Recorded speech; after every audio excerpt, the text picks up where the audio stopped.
Hello students, I am Neha Verma, your science teacher. Our chapter number 14 is going on, that is light, shadows and reflection.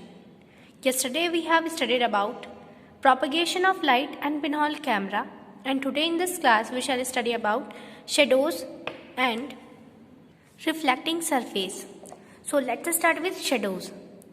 तो students, as I have told you earlier, shadow कब form होती है जब कोई भी opaque object किसी भी source of light and surface यानी रिफ्लेक्टिंग सरफेस के बीच आ जाता है। जैसे यहाँ पर एक रिफ्लेक्टिंग सरफेस और सोर्स ऑफ लाइट के बीच आई है, तो वहाँ पर उसकी डार्क पैच दिखाई देती है। यही डार्क पैच क्या कहलाती है? शेडो कहलाती है।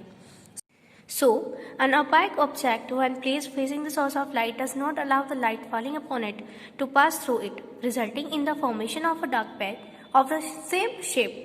मतलब जो डार्क पैच यहाँ पर फॉर्म होती है वो उसी शेप की होती है जो भी हमारा ऑब्जेक्ट है, यानी जो उसकी यहाँ पर डार्क पैच फॉर्म हुई है जिसको हम शेडो कहते हैं, वो उसी शेप की होती है जिस शेप का ऑब्जेक्ट। जैसे यहाँ पर लड़की है तो उसी की डार्क पैच यहाँ पर दिखाई देगी। So this dark patch is the shadow, यही शेडो कहलाती है। Shadow is the region of absence of light. Shadow is formed when light is obstructed by an object. मतलब जब किसी भी ऑब्जेक्ट के द्वारा लाइट के पाथ को ब्लॉक कर दिया जाता है तब शेडो फॉर्म होती है। The requisites to form a shadow, first a source of light.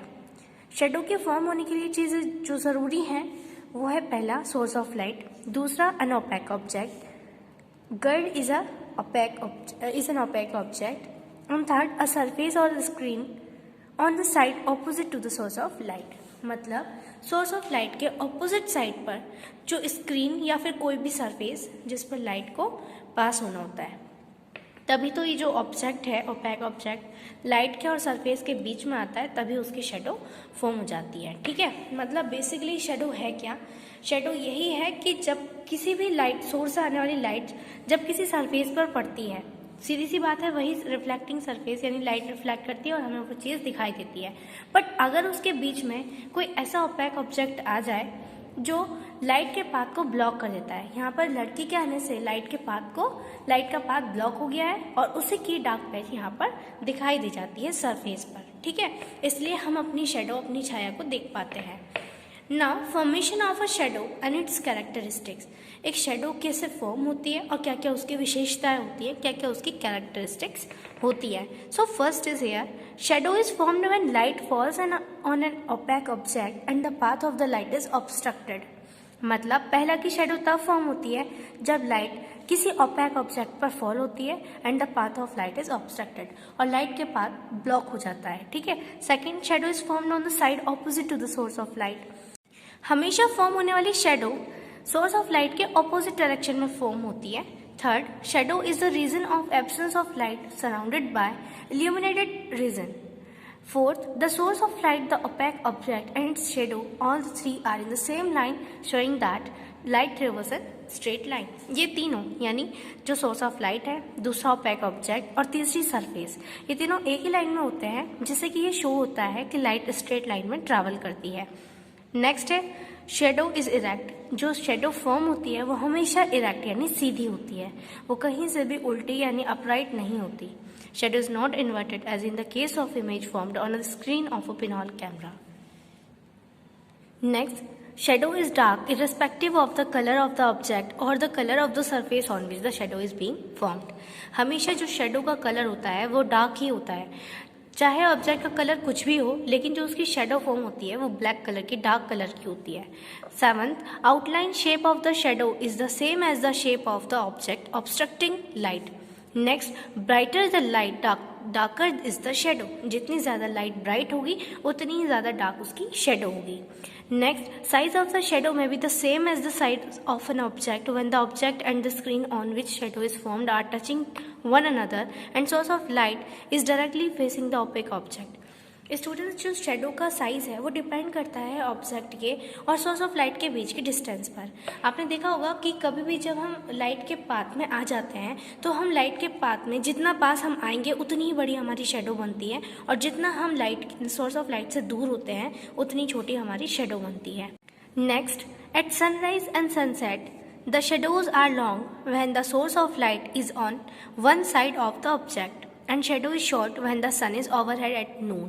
मतलब जब सनराइज यानी सूर्योदय होता है या फिर सूर्यास्त होता है, सनसेट होता है, सूर्य जब उदय होता है या फिर जब छिपता है, उस टाइम पर शेडो बड़ी फॉर्म होती है। और जब सन हमारे सर के ऊपर यानी जो नून का टाइम होता है, जब दोपहर का समय होता है, उस टाइम पर शेडो शॉर्ट फॉर्म होती है। ठीक है। Next is the shadow gets bigger and dim with the increase in the distance between the object and its shadow। जैसा कि मैंने अभी आपको बताया है कि जो शेडो है वो बड़ी होती चली जाती है या छोटी होती चली जाती है। It depends on the size between the object and the source of light. Next, shadow formed will be found if the source of light is wide, such as light from a tube light। It means कि अगर light source of light जहाँ से light आती है यानी जिस source से हमें लाइट मिलती है अगर वही वाइड होता है तो फॉर्म होने वाली शेडो फेंट होती है। ठीक है। So students, these were about the formation and characteristics of shadow. Now we shall learn about comparing image formed on a pinhole camera screen with a shadow. मतलब कंपेयर की जा रही है यहाँ पर जो इमेज पिनहोल कैमरा स्क्रीन के द्वारा फॉर्म होती है विद अ शेडो, एक शेडो से उसकी कंपैरिजन की जा रही है। First, the image formed on the screen of a pinhole camera is inverted, the shadow is erect. It means कि पिनहोल कैमरा के द्वारा फॉर्म होने वाली इमेज इन्वर्टेड होती है जबकि शेडो हमेशा सीधी फॉर्म होती है, हमेशा इरेक्ट फॉर्म होती है। Second, the image formed on the screen of a pinhole camera is of the same colour as the object while shadow is always dark। Pinhole camera के द्वारा फॉर्म होने वाली इमेज उसी कलर की होती है जिस कलर का ऑब्जेक्ट होता है, जबकि शेडो ऑब्जेक्ट के कलर पर डिपेंड नहीं करती। ऑब्जेक्ट का कलर चाहे कुछ भी हो जबकि शेडो उसकी ब्लैक होती है। Third, image shows all the details of the object whereas shadow shows only the outline shape of the object. जो इमेज है वो किसी भी ऑब्जेक्ट की पूरी डिटेल शो करती है। माना जैसे कि हमने कल ट्रीज का एग्जाम्पल लिया था, तो ट्रीज के टॉप से लेकर उसके बॉटम, उसके बेस तक, जबकि जो शेडो होती है वो केवल ऑब्जेक्ट के आउटलाइन शेप को शो करती है। ठीक है। So students, it was about the comparison between a pinhole camera screen image and a shadow. Last topic of today's class is reflecting surfaces. Students, as we all know, luminous objects light को emit करते हैं। Luminous objects ऐसे objects जिनसे हमें रोशनी मिलती है, जो प्रकाश देते हैं, हम जानते हैं कि वो लाइट को इमिट करते हैं, जबकि नॉन ल्यूमिनियस ऑब्जेक्ट्स अपने ऊपर फॉल होने वाली लाइट को रिफ्लेक्ट करते हैं। सो यही रिफ्लेक्टेड लाइट होती है जो किसी भी नॉन ल्यूमिनियस ऑब्जेक्ट को विजिबल बनाती है, मतलब जिसकी वजह से हमें नॉन ल्यूमिनियस ऑब्जेक्ट्स दिखाई देते हैं। बट अगर हम बात करते हैं रिफ्लेक्शन ऑफ लाइट की, तो हमें पता है कि रिफ्लेक्शन ऑफ लाइट क्या होता है कि लाइट का बाउंसिंग बैक होना। ठीक है। जैसे ये कोई सरफेस है, सरफेस पर जब लाइट रे यानी ये बीम फॉल होती है तब वह किसी अदर डायरेक्शन में रिफ्लेक्ट हो जाती है। इसको हम क्या कहते हैं? Reflection of light. But students, light का रिफ्लेक्शन डिपेंड करता है सरफेस के नेचर पर, कि सरफेस यानी चिकना है यानी पॉलिश्ड है या फिर रफ है। ठीक है। मतलब सरफेस पॉलिश्ड या स्मूथ है या फिर सेकेंड रफ। तो रिफ्लेक्शन ऑफ लाइट इसी चीज पर डिपेंड करती है कि किसी भी सरफेस पर यानी जिस सरफेस पर लाइट फॉल हो रही है वह सरफेस कैसी है। क्योंकि स्टूडेंट्स, अगर सरफेस पॉलिश्ड होती है तो हमें रेगुलर रिफ्लेक्शन मिलता है, और अगर सरफेस रफ होती है तो हमें इरेगुलर या फिर डिफ्यूज रिफ्लेक्शन मिलता है। ठीक है। तो इस तरह से हम कह सकते हैं कि रिफ्लेक्शन 2 टाइप्स के होते हैं। पहला होता है रेगुलर रिफ्लेक्शन और दूसरा होता है इरेगुलर रिफ्लेक्शन। ओके। तो अगर हम रेगुलर रिफ्लेक्शन की बात करें तो स्टूडेंट्स, रेगुलर रिफ्लेक्शन ऐसे रिफ्लेक्शन होते हैं जिसमें किसी भी पॉलिश्ड या स्मूथ सरफेस पर फॉल होने वाली लाइट रिफ्लेक्ट होती है। ठीक है। और इरेगुलर रिफ्रैक्शन हम उसको कहते हैं जो किसी भी रफ सरफेस पर होते हैं। ठीक है। अब अगर हम इनको डिटेल से समझें तो रेगुलर रिफ्लेक्शन में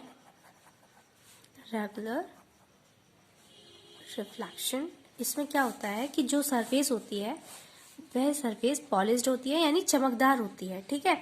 या फिर हम इसको स्मूथ कह सकते हैं।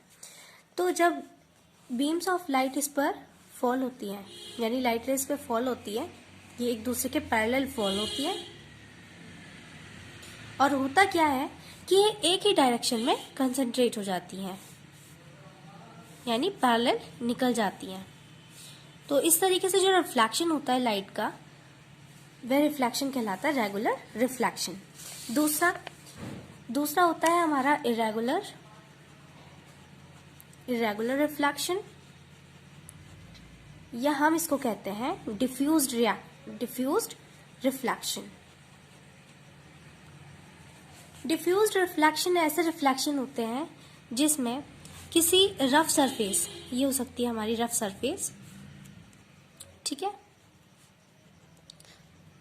तो जब रफ सरफेस पर लाइट रेज या beams of light parallel fall होती है, तो इसमें क्या होता है कि वो किसी एक डायरेक्शन में कंसंट्रेट होने की बजाय अलग अलग डायरेक्शन में कंसंट्रेट हो जाती है। जैसे ये इस डायरेक्शन में कंसंट्रेट हो गई, ये इस डायरेक्शन में कंसंट्रेट हो गई, और ये इस डायरेक्शन में कंसंट्रेट हो गई। मतलब वो अलग अलग डायरेक्शन में कंसंट्रेट हो जाती है, वो एक डायरेक्शन में कंसंट्रेट नहीं हो पाती, किसी भी एक डायरेक्शन में रिफ्लेक्ट नहीं होती। इसलिए हम ऐसे रिफ्लेक्शन को इरेगुलर रिफ्लेक्शन कहते हैं, क्योंकि इसमें हमें किसी भी तरह की कोई सिमेट्री नहीं मिलती रिफ्लेक्टिंग रेज के बीच, और इसमें हमें रिफ्लेक्टिंग रेज के बीच सिमेट्री मिलती है, ठीक है। बट अगर हम बात करें इनके फायदे और नुकसान की, तो इस तरीके से होने वाला रिफ्लेक्शन यानी रेगुलर रिफ्लेक्शन, इसके बेनिफिट इतने नहीं है, इसके लॉस ज्यादा हैं। क्यों?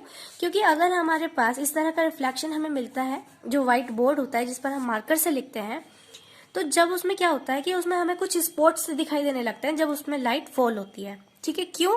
क्योंकि वह सभी रेज एक ही डायरेक्शन में कंसंट्रेट हो जाती है, जिससे वहां पर हमें स्पॉट दिखाई देता है, और वही स्पॉट हमारी आंखों में चमक उत्पन्न करता है, जिसकी वजह से हमें बोर्ड पर लिखा हुआ जो भी हम बोर्ड पर लिखते हैं वो हमें विजिबल नहीं होता, यानी चमकता नहीं है, उतने पार्ट का हमें नहीं चमकता। क्लियर? जबकि जो हमारे डिफ्यूज रिफ्लेक्शन होते हैं या इरेगुलर रिफ्लेक्शन होते हैं, वो ऑब्जेक्ट्स को देखने में हमारी हेल्प करते हैं। बेसिकली इसमें हम अगर बात करें रेज की, तो इसमें स्कैटरिंग होती है, ठीक है। जो रेज है वो अलग अलग डायरेक्शन में स्कैटर हो रही हैं, अलग अलग डायरेक्शन में फैल रही हैं, ठीक है। तो स्कैटरिंग ऑफ लाइट को ही हम क्या कहते हैं? इरेगुलर रिफ्लेक्शन या फिर डिफ्यूज रिफ्लेक्शन कहते हैं, ठीक है।